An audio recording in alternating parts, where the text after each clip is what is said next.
بسم اللہ الرحمن الرحیم۔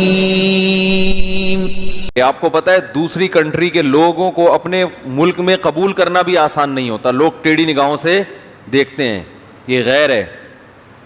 اور یاد رکھو یہ کتا پن ہے، کسی دوسری قوم کے آدمی کو اپنی قوم میں ٹیڑھی نگاہوں سے دیکھنا، یہ کون سا پن ہے؟ بولو نا، کتا پن ہے، یہ کتوں کی خصلت ہے۔ آپ پاکستانی ہیں، آپ کے ملک میں کوئی دوسری کنٹری کا آدمی، آپ حسد کر رہے ہیں ہمارے ملک میں کیوں آیا ہوا ہے۔ آپ کراچی کے ہیں، کوئی دوسری قوم کا آدمی کراچی میں آ گیا، رہ رہا ہے یہاں پہ، اوئے تم ادھر کے ہو، تم یہاں کیوں رہ رہے ہو۔ آپ کراچی کے ہیں، آپ کے پی کے میں جا کے رہ رہے ہیں، وہاں آپ کو کوئی ٹیڑھی نگاہ سے دیکھے، اوئے تم تو اردو بولتے ہو، تم یہاں کیا کر رہے ہو۔ آپ بلوچستان کے ہیں اور آپ پنجاب میں جا کے رہنا شروع کر دیں، پنجاب والے ٹیڑھی نظروں سے دیکھیں، تم بلوچ یہاں کیا کر رہے ہو، تو پنجاب تو ہمارا ہے۔ تو یہ کون، اور بلوچ پنجابیوں کو اس طرح نگاہوں سے دیکھنے لگے، تم تو پنجاب کے ہو، تم بلوچستان میں کیا کر رہے ہو۔ تو یہ کون سا پن ہے؟ کتا پن۔ یہ خصلت کس کی، جانوروں میں کس کی ہوتی ہے؟ کتے کی۔ کتا اپنی گلی میں دوسری قوم کے کتے کو برداشت، بولو بھائی، نہیں کرتا، نہیں کرتا۔ تو میرا دال روٹی میری یہاں سے، تو یہاں کیا کر رہا ہے، تو نہیں برداشت کرتا۔ اور جو انسانوں کی صفات ہے نا، وہ ہے گلے لگانا۔ قرآن مجید نے مسافروں پہ احسان کرنے کا حکم دیا، تو مسافر تو اجنبی ہوتا ہے نا۔ اسلام نے ایسا کلچر بنایا تھا نا صحابہ کا، اس کے اثرات آج تک نظر آتے ہیں، جن میں ہیں باقی، کہ مسافر کو دیکھ کر ہمارے حضرت ایک واقعہ بتایا کرتے تھے نا، اندرون سندھ گئے تو ایک سندھی بیچارہ اتنا غریب، جھونپڑا اس کے پاس ٹوٹا پھوٹا، اور وہ گدھی جو تھی نا اس کی کا غربت سے اس کی پچھلے دونوں ٹانگوں کے گھٹنے ٹکرا رہے تھے آپس میں۔ دیکھا ہوگا نا، جب زیادہ غربت ہوتی ہے تو پچھلی دونوں ٹانگیں آپس میں مل جاتی ہیں، ایسے شیپ بن جاتے ہیں۔ اتنا غریب، قوم بھی الگ، وہ سندھی تھا، ہمارے حضرت تھے پنجاب کے، لدھیانہ، زبانوں میں فرق، علاقے میں فرق۔ حضرت فرماتے ہیں ہم راستہ بھول گئے، تو وہ سندھی بھائی آیا، اس نے حضرت کو گھر میں بٹھایا، حضرت نے فرمایا کہ میں راستہ بھول گیا ہوں۔ گھوڑے پہ سفر کر رہے تھے حضرت، تو ریگستان ہے، آپ کو پتہ ہے اندرون سندھ بڑے لمبے لمبے راستے ہیں۔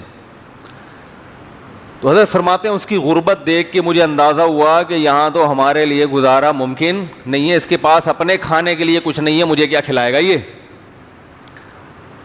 تو حضرت نے ارادہ کیا بھائی نکلتے ہیں یہاں سے، تو اس نے کہا کہ سندھی زبان میں کہا پتہ نہیں سکر آئے ڈکر نہ آئے، کوئی قحط کا زمانہ تھوڑی ہے کہ آپ یہاں سے جا رہے ہو، بارشیں ہو رہی ہیں الحمدللہ، رزق کی فراوانی ہے، بیٹھو ادھر ہی رہو گے،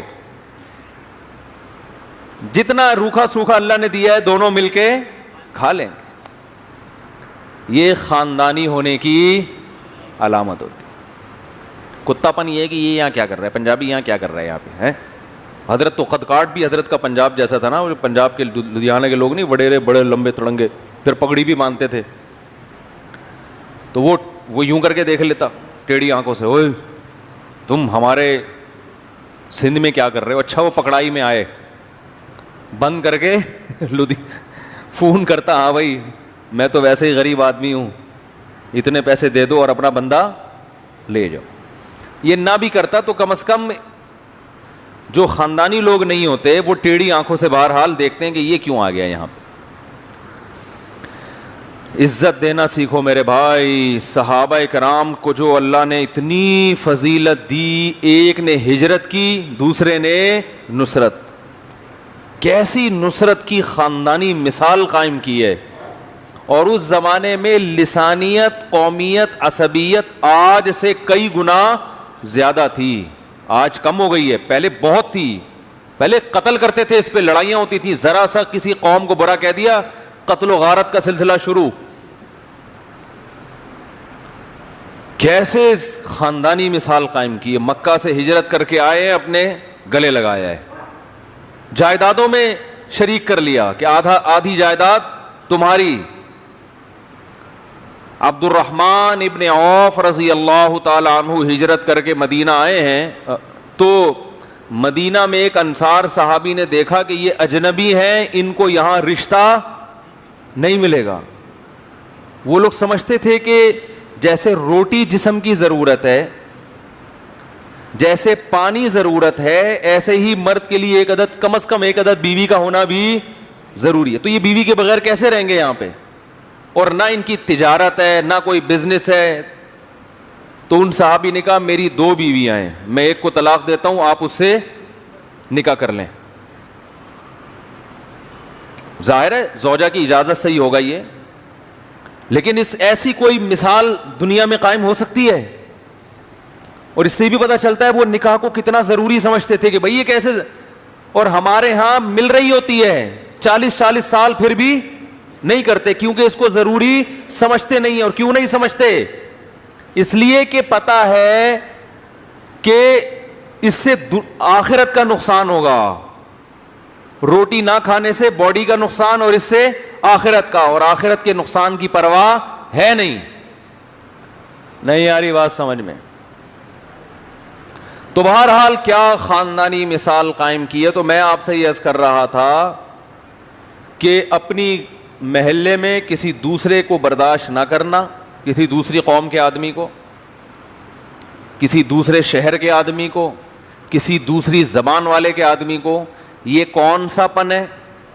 بولنے میں نا فائدہ ہوتا ہے, دماغ میں ایک بات بیٹھتی ہے, یہ کون سا پن ہے.